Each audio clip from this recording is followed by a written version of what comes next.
Hey guys, it's Miss Clark. I'm going to be reading chapter 16 of Charlotte's Web, and it's called Off to the Fair. The night before the county fair, everybody went to bed early. Fern and Avery were in bed by 8. Avery lay dreaming that the Ferris wheel had stopped and that he was in the top car. Fern lay dreaming that she was getting sick in the swings. Lurvy was in bed by 8:30. He lay dreaming that he was throwing baseballs at a cloth cat and winning a genuine Navajo blanket. Mr. and Mrs. Zuckerman were in bed by 9. Mrs. Zuckerman lay dreaming about a deep freeze unit, which is like a freezer. Mr. Zuckerman lay dreaming about Wilbur. He dreamt that Wilbur had grown until he was 116 feet long and 92 feet high, and that he had won all the prizes at the fair and was covered with blue ribbons, and even had a blue ribbon tied to the end of his tail. Down in the barn cellar, the animals too went to sleep early, all except Charlotte. Tomorrow would be fair day. Every creature planned to get up early to see Wilbur off on his great adventure. When morning came, everybody got up at daylight. The day was hot. Up the road at the Arable's house, Fern lugged a pail of hot water to her room and took a sponge bath. Then she put on her prettiest dress because she knew she would see boys at the fair. Mrs. Arable scrubbed the back of Avery's neck and wet his hair and parted it and brushed it down hard till it stuck to the top of his head, all but about 6 hairs that stood straight up. Avery put on clean underwear, clean blue jeans, and a clean shirt. Mr. Arable dressed, ate breakfast, and then went out and polished his truck. He had offered to drive everybody to the fair, including Wilbur.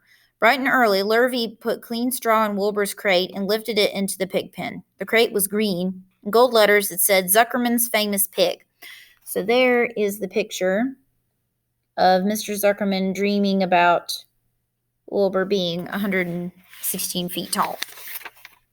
Charlotte had her web looking fine for the occasion. Wilbur ate breakfast slowly. He tried to look radiant without getting food in his ears. In the kitchen, Mrs. Zuckerman suddenly made an announcement. "Homer," she said to her husband, "I'm going to give that pig a buttermilk bath." "A what?"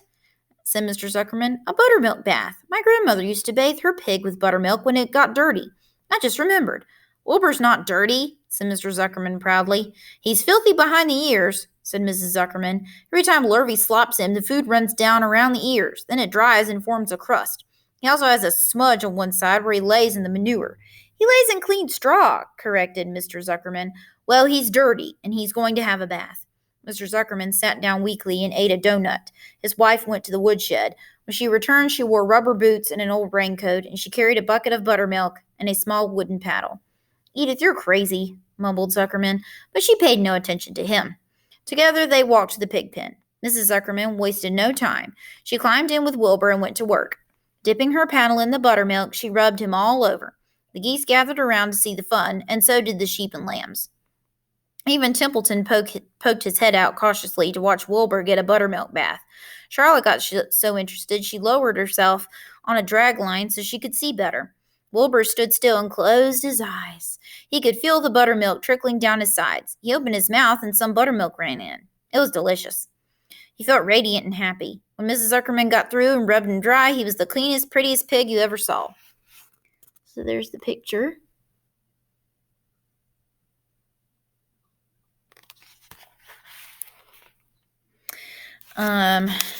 Right? He was pure white, pink around the ears and snout, and smooth as silk. The Zuckermans went up to change into their best clothes. Lurvy went to shave and put on his plaid shirt and his purple necktie. The animals were left to themselves in the barn. The 7 goslings paraded around and around their mother. "Please, please, please take us to the fair."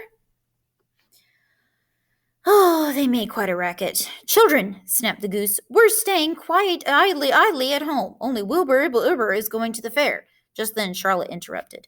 "I shall go too," she said softly. "I have decided to go with Wilbur. He may need me. We can't tell what may happen at the fairgrounds. Somebody's got to go along who knows how to write. And I think Templeton better come too. I might need somebody to run errands and do general work." "I'm staying right here," grumbled the rat. "I haven't the slightest interest in fairs." "That's because you've never been to one," remarked the old sheep. "A fair is a rat's paradise. Everybody spills food at a fair. A rat can creep out late at night and have a feast. In the horse barn you will find oats that the trotters and pacers have spilled. In that trampled grass of the infield you will find old discarded lunch. Boxes containing the foul remains of peanut butter sandwiches, hard-boiled eggs, cracker crumbs, bits of donuts, and particles of cheese. In the hard-packed dirt of the midway, after the glaring lights are out and the people have gone to bed, you will find a veritable treasure of popcorn fragments, frozen custard, dribblings, candied apples, abandoned by tired children, sugar fluff crystals, salted diamonds, popsicles, partially gnawed ice cream cones, and the wooden sticks of lollipops. Everywhere is loot for a rat. In tents and booths and haylofts, why, a fair has enough disgusting leftover food to satisfy a whole army of rats. Templeton's eyes were blazing. Is this true? He asked. Is this appetizing yarn of yours true? I like high living, and what you say tempts me. It is true, said the old sheep. Go to the fair, Templeton. You will find the conditions at a fair will surpass your wildest dreams. Buckets with sour mash sticking to them, tin cans containing particles of tuna fish, greasy paper bags stuffed with rotten— That's enough! Cried Templeton. Don't tell me any more. I'm going. Good, said Charlotte, winking at the old sheep. Now then, there is no time to be lost. Wilbur will soon be put in the crate. Templeton and I must go in the crate now and hide ourselves. The rat didn't waste a minute. He scampered over to the crate, crawled between the slats, and pulled straw up over him so he was hidden from sight. All right, said Charlotte, I'm next. She sailed into the air, let out a drag line, and dropped gently to the ground. Then she climbed the side of the crate and hid herself inside a knothole in the top board.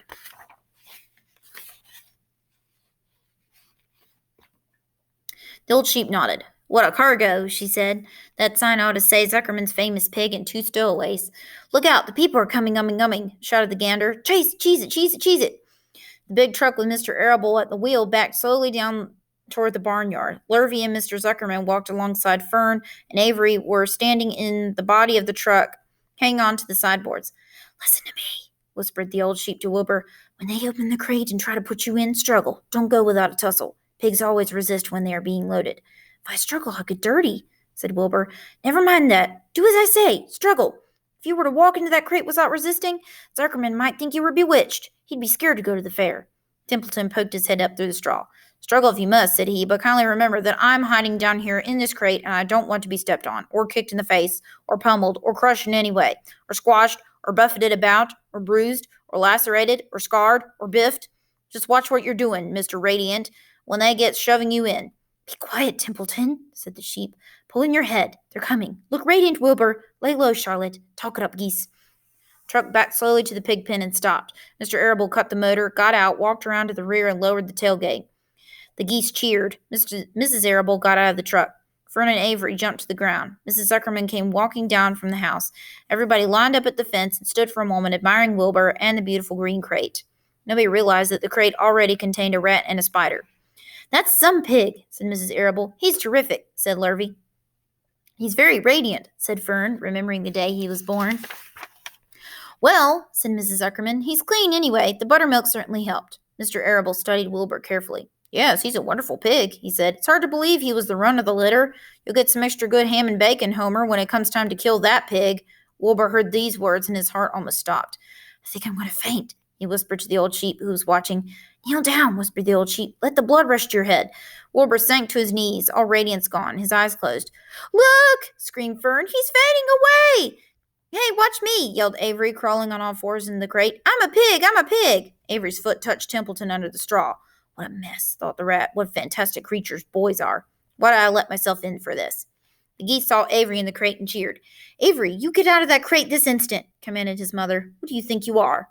I'm a pig, cried Avery, tossing handfuls of straw in the air. Oink, oink, oink. The truck is rolling away, Papa, said Fern. The truck, with no one at the wheel, had started to roll downhill. Mr. Arable dashed to the driver's seat and pulled on the emergency brake. The truck stopped. The geese cheered. Charlotte crouched and made herself as small as possible in the knothole so Avery wouldn't see her. Come on out at once, cried Mrs. Arable. Avery crawled out of the crate on hands and knees, making faces at Wilbur. Wilbur fainted away. The pig is passed out, said Mrs. Zuckerman. Throw water on him. Throw buttermilk, suggested Avery. The geese cheered. Lurvy ran for a pail of water. Fern climbed into the pen and knelt by Wilbur's side. It's sunstroke, said Zuckerman. The heat is too much for him. Maybe he's dead, said Avery. Come out of that pig pen immediately, cried Mrs. Arable. Avery obeyed his mother and climbed into the back of the truck so he could see better. Lurvy returned with cold water and dashed it on Wilbur. Throw some on me, cried Avery. I'm hot too. Oh, keep quiet, hollered Fern. Keep quiet. Her eyes were brimming with tears. Wilbur, feeling the cold water, came to. He rose slowly to his feet while the geese cheered. He's up, said Mr. Arable. I guess there's nothing wrong with him. I'm hungry, said Avery. I want a candied apple. Wilbur's all right now, said Fern. We can start. I want to take a ride on the Ferris wheel. Mr. Zuckerman and Mr. Arable and Lurvy grabbed the pig and pushed him headfirst toward the crate. Wilbur began to struggle. The harder the men pushed, the harder he held back.